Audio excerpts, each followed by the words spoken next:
मैं बाबू हूँ, सरपंच नडार से। हाँ जी। सुबह सर लगभग 11 बजे का टाइम था। हमारे पुष्पा देवी पंच है, ये साथ ही घर है इधर।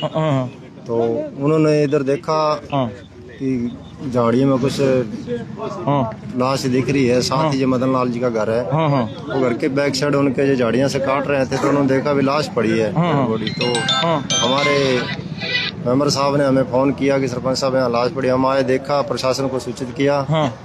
तो डेड बॉडी पड़ी थी। हमने देख के फिर प्रशासन को 112 की टीम मौके पर आई हुई है। SHO साहब आ रहे हैं। अब देखते प्रशासन अब कार्रवाई कर रहा है। देखो डेड बॉडी की जिस तरह जो अब है मौके पर, मेरे हिसाब से लगभग 8-10 दिन की होगी है भी डेड बॉडी को इस जोड़ में पड़ी हुई है। इस वजह से बॉडी सड़ी हुई है। ये मेरे भाई यहाँ झाड़ियाँ काट रहा था, मदन लाल। उसने मुझे आवाज मारी, मैं तुरंत यहाँ आया। तो भाई साहब क्या है? मैं कोई ये तो लाश है। मैं हाथों हाथ सरपंच साहब को कॉल की।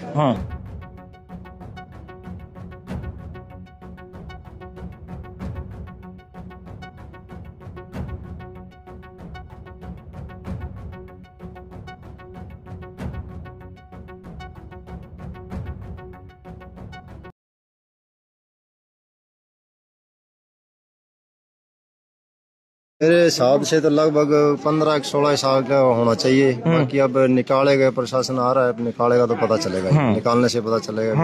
उल्टी लाश पड़ी है, सही तरह से पता नहीं चल रहा।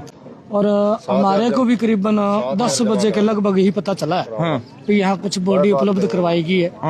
और वो भी एक मेंबर साहब का फोन आया था और बीच में सरपंच साहब का ही मेरे पास फोन आया। मतलब भी आप जाके एक बार उसकी तफ्तीश करो भी, कोई हो सकता कुत्ता बिल्ला भी ना हो। और मैं जब मौके पर आया हूँ और मेरे भाई साहब भी मौके पर आए हैं और हमने देखा है भी ये तो मुद्दा पड़ा है, ना तो फील का पता ना मेल का पता। ये हमारे को अभी तक पता नहीं लग पाया। तब तक प्रशासन को हमने 112 पर फोन करके उनको बुलवाया और अब तक SHO साहब सदर थाना से हमारे बीच में नहीं आए। जब वो आएंगे SHO साहब, और उसके बाद में हम इस बॉडी को बाहर निकालेंगे। और अब बॉडी को वर्दी के हिसाब से देखा जाए तो ये किसी स्कूल का ही बच्चा लगता है। और उसके अलावा और सीधा करने के बाद में जब हम इसको मौखिक रूप पर बाहर लेके आएंगे तो हमारे को पता चलेगा भी ये मेल है या फीमेल है।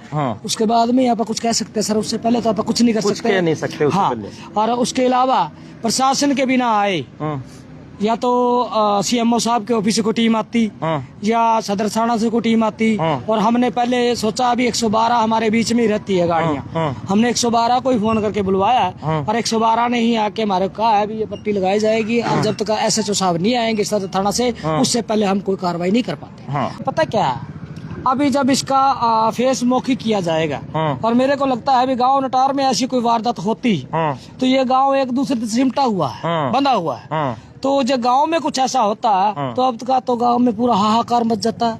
और उसके अलावा भी मैं कुछ कहना चाहूंगा, जो आसपास के गांव में भी कुछ ऐसा वाक़यात होता तो हो सकता है कि वहाँ से भी कोई इन्फॉर्मेशन या कोई बुनियादी गुरुद्वारा के माध्यम से करवाई जाती। पर हमारे पास आसपास के पड़ोस गांव की किसी तरह की कोई सूचना नहीं है, किसी गुमशुदगी की कोई सूचना नहीं।